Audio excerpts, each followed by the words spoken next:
ne sommes pas ici pour une commémoration. Nous sommes ici pour un acte politique. Nous sommes ici non seulement pour honorer donc la mémoire de nos morts, mais nous sommes ici également parce que dans ce pays, la chasse aux étrangers continue. La chasse aux sans-papiers continue. C'est la continuité du crime du 17 octobre qui se perpétue aujourd'hui à travers la figure de l'étranger, à travers la figure du musulman, à travers la figure du bronzé, du noir. Cette chasse continue, rien n'a changé depuis le 17 octobre.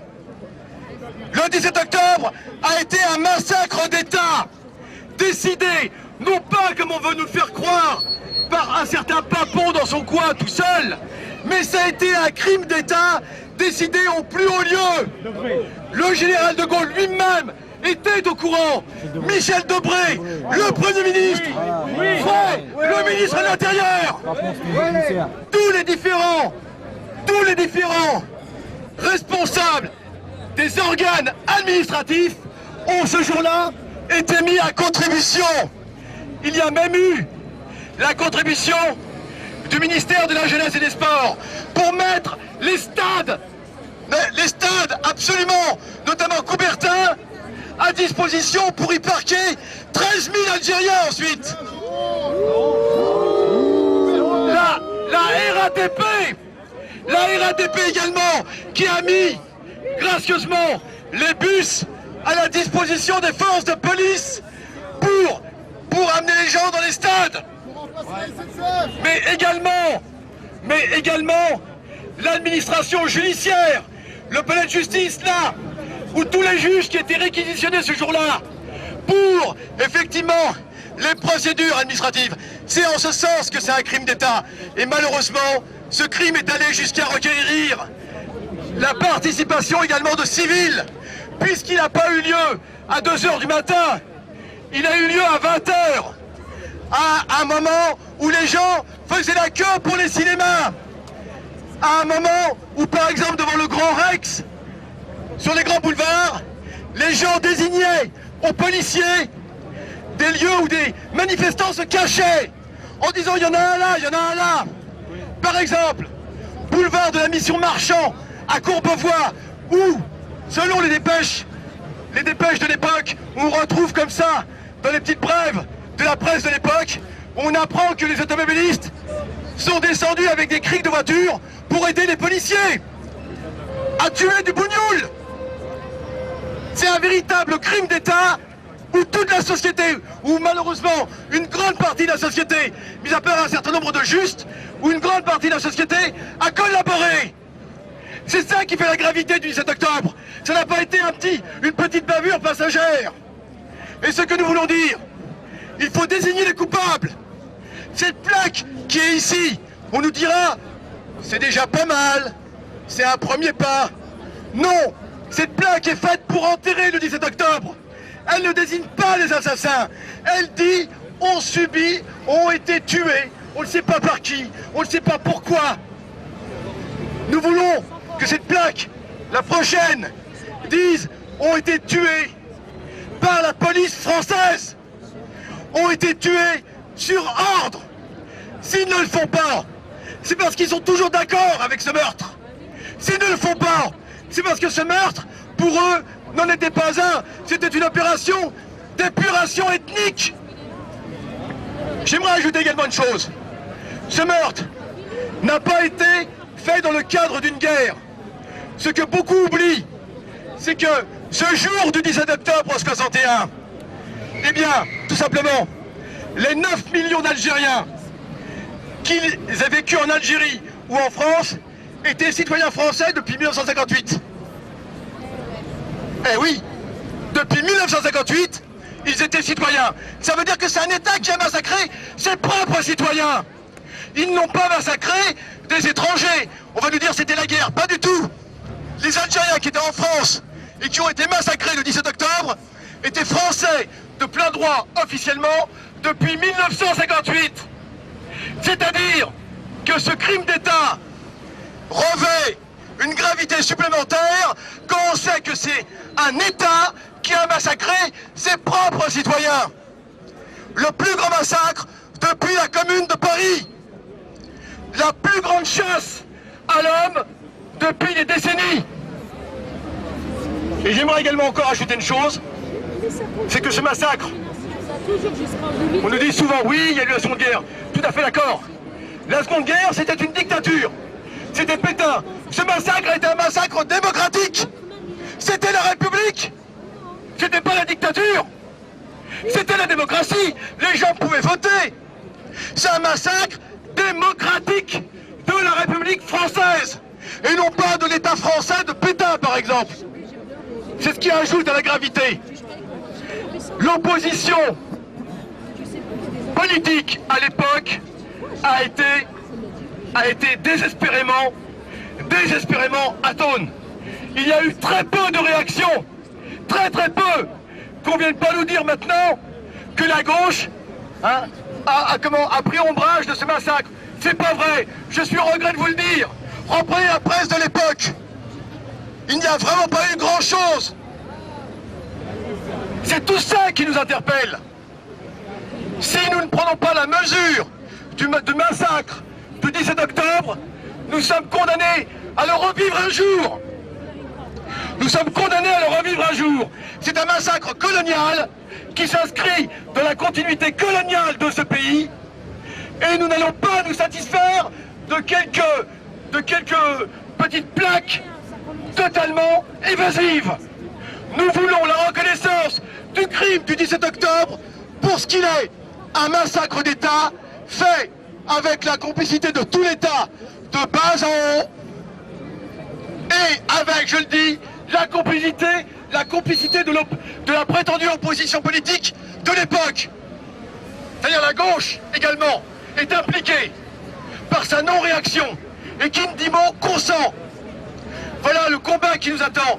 C'est un combat qui n'est pas consensuel, c'est un combat qui n'est pas facile, mais nous devons ce combat pour tous les nôtres qui sont morts, mais aussi pour tous les présents aujourd'hui qui continuent à subir le racisme d'État de la République française. Merci.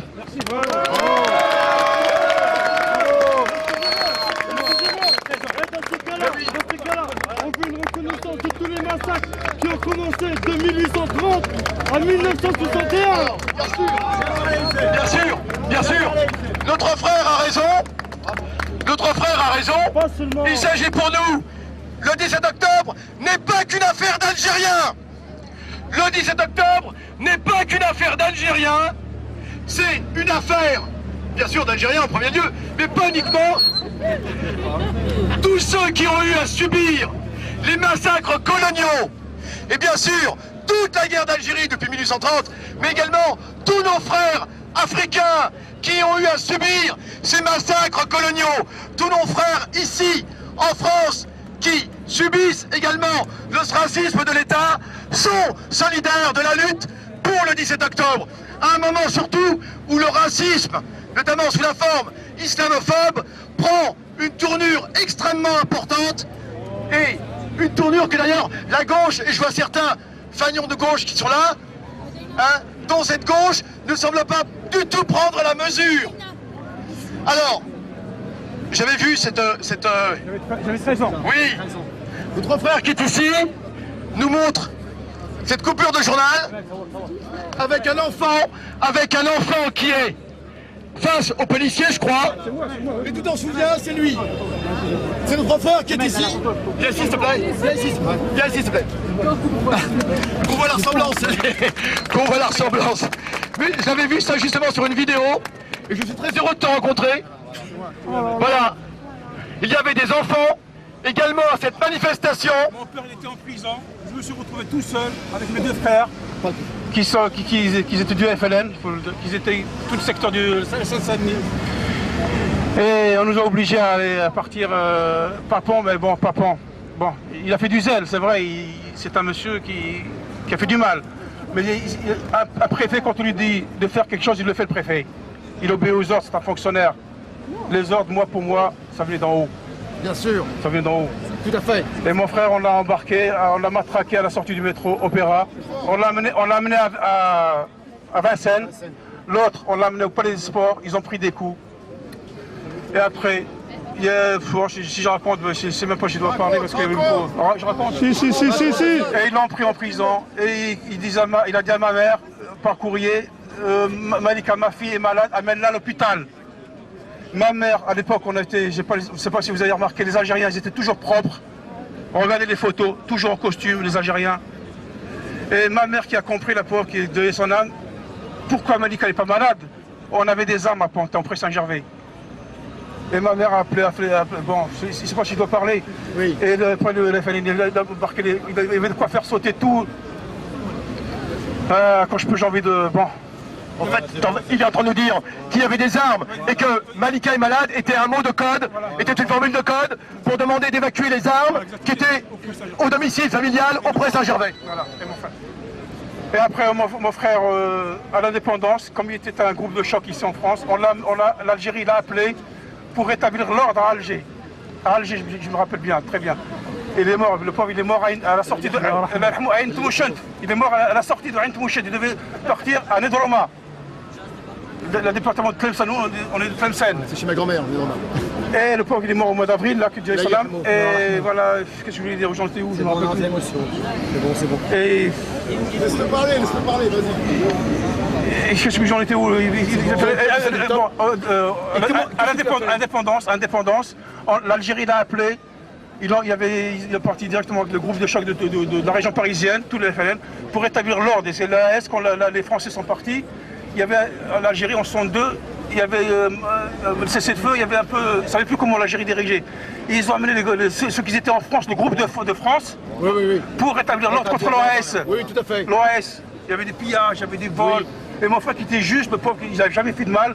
Il a rétabli, il y avait des gens qui sont venus de tout, de la Kabylie, d'Oranie, tout ça pour l'Algérie. Et mon frère, il pourchassait l'OAS, qui, perdant pour perdant, faisait du mal, quoi.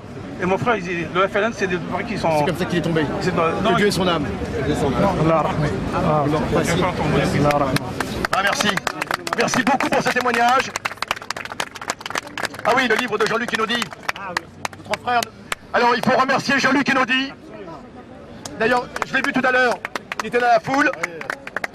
Il faut remercier Jean-Luc Einaudi, un historien qui, un des premiers, a essayé de faire un travail sur le 17 octobre et a permis que des gens se réintéressent, enfin, des gens non directement concernés, s'intéressent à nouveau à ce massacre. Donc, il y a notamment le premier livre, La bataille de Paris, et puis d'autres livres qu'il a écrits ensuite. Parce que lorsqu'on parle des témoignages du 17 octobre, malheureusement, il y en a très peu. Il faut aussi parler d'un photographe qui est mort maintenant, Elie Kagan, que j'ai eu l'occasion de rencontrer bien avant qu'il ne meure, qui a été un des seuls, voilà, qui a été un des seuls, oui, qui a été un des seuls à prendre des photos, notamment des photos ce soir du 17 octobre, et notamment cette photo où il est inscrit sur un des quais, ici, on noie les Algériens.